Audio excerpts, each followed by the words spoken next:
Je pense que je me nourrissais pas vraiment correctement parce que je voulais faire attention pour rester bien fine. C'est ce qu'on nous demande un petit peu dans le monde de la danse. Il y a un rapport avec le corps qui est assez particulier. Fatalement, on est obligé de faire attention à ce qu'on mange. Malheureusement, je pense qu'il y a énormément de danseurs qui ont des troubles du comportement alimentaire. C'est tabou parce que personne n'en parle. Tout le monde pense que c'est normal de ne pas s'alimenter correctement. C'est presque normal de manger une pomme pour un déjeuner, quoi.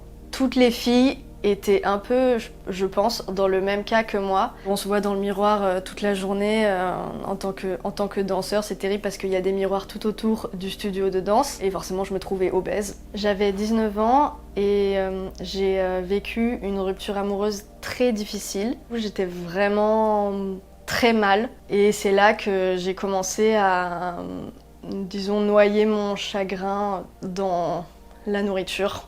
Un jour, j'ai eu une journée vraiment horrible. Je suis rentrée et j'avais acheté un paquet de gâteaux. C'était un gros paquet de gâteaux et je l'ai mangé en entier très vite. Et en fait, j'ai eu ce sentiment de « Oh, ça fait tellement longtemps que j'avais envie de faire ça ». Et c'est comme ça que ça a commencé en fait. Et après, c'était de plus en plus. Et j'avais même pas forcément besoin d'avoir passé une mauvaise journée. Les quantités, c'est par exemple, j'ai acheté une brioche. Les brioches qui se vendent en sachet là, toutes prêtes.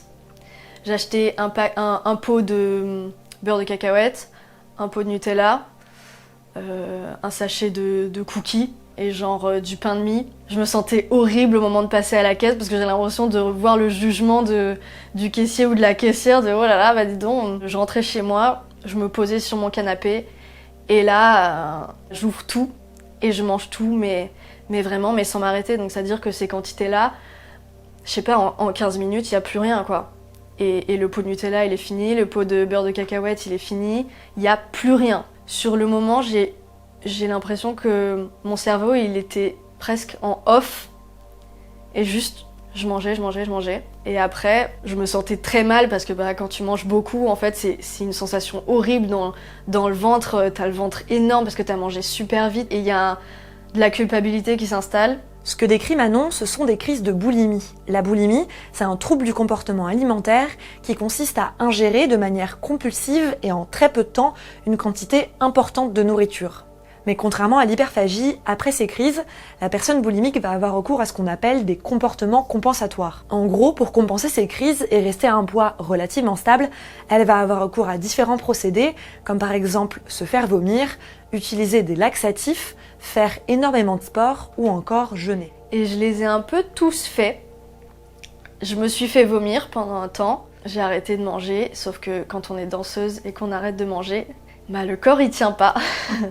Et je me rappelle vraiment d'une fois où je suis allée sur scène pour danser le Lac des Cygnes. Et en fait, moi je suis allée sur scène avec rien dans le ventre. Et sur scène, j'avais les étoiles devant les yeux. J'étais vraiment à 2 doigts de m'évanouir.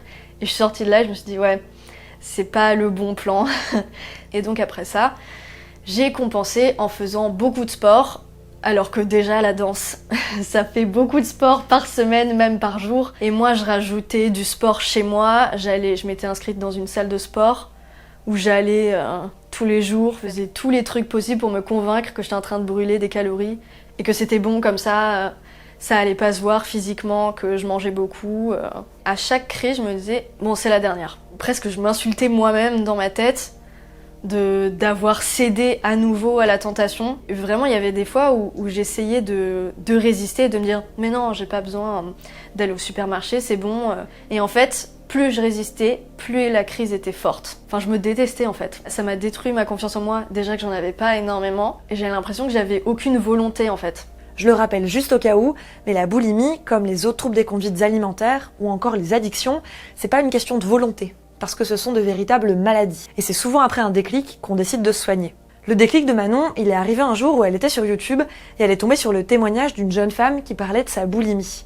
Manon s'est alors rendu compte qu'elle était malade et a décidé d'appeler sa mère. Ça a été très dur, mais je lui ai dit « Ça va pas, j'ai un problème et j'ai besoin d'aide en fait. J'arrive pas à me sortir de là toute seule. » Et elle m'a dit « C'est pas grave, t'inquiète pas, on va trouver une solution. » Peut-être prends rendez-vous chez le médecin généraliste.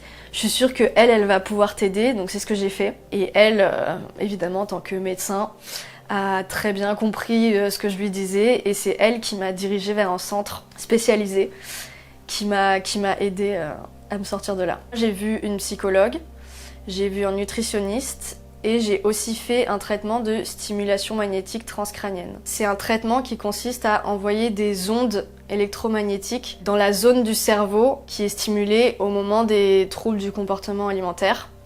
Et en fait, ça aide à apaiser les pensées qu'on peut avoir qui nous font faire des crises en fait. À ce moment-là, j'ai arrêté de danser en me disant de toute façon comme ça, je me vois pas dans un miroir donc je vais pas me détester tous les jours. J'ai continué quand même à voir la psychologue pendant un petit bout de temps et on a fait beaucoup de travail ensemble.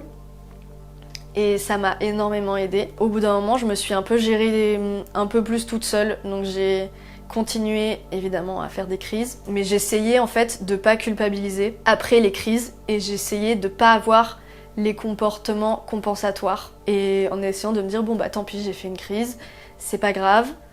Déjà la dernière elle était il y a plus longtemps, c'est-à-dire que mes crises elles commençaient à s'espacer au fur et à mesure. Et ça fait très peu de temps que je peux dire que je m'estime guérie.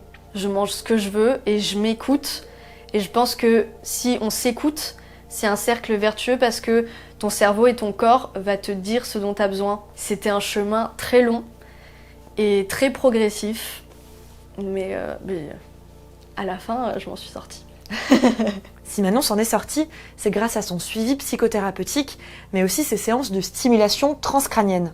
Un traitement encore peu prescrit dans les troubles du comportement alimentaire. Pourtant, en 2020, il y a une étude qui est sortie dans le Journal of Clinical Medicine qui vise à montrer son efficacité pour lutter contre les crises de boulimie. En tout cas, si vous vous sentez concerné par les troubles du comportement alimentaire, vous pouvez vous rendre sur le site de la Fédération française Anorexie Boulimie, ffab.fr. Vous pourrez y trouver pas mal d'informations, des conseils, mais aussi des contacts de spécialistes. Merci d'avoir regardé le témoignage de Manon sur la boulimie. On se retrouve la semaine prochaine pour un prochain épisode de Ma tête et moi. On créait des faux comptes Facebook avec mon nom et la tête d'une baleine par exemple. C'était très très sympa, très rigolo, tout le monde rigolait de ça. Il y a eu des gens qui sortaient avec moi pour un gage parce qu'on sort pas avec la grosse du collège, c'était impossible. C'était très douloureux quoi, sauf que c'était un cercle vicieux parce que j'étais malheureuse de prendre du poids, mais comme j'étais malheureuse, je mangeais donc je reprenais du poids donc ça s'arrêtait jamais. Puis à l'âge de 15 ans, je faisais 150 kilos. C'était un sentiment de vide constant. T'as l'impression que t'as personne à qui parler, tu te renfermes sur toi-même et tu te dis qu'en fait, y a pas de solution.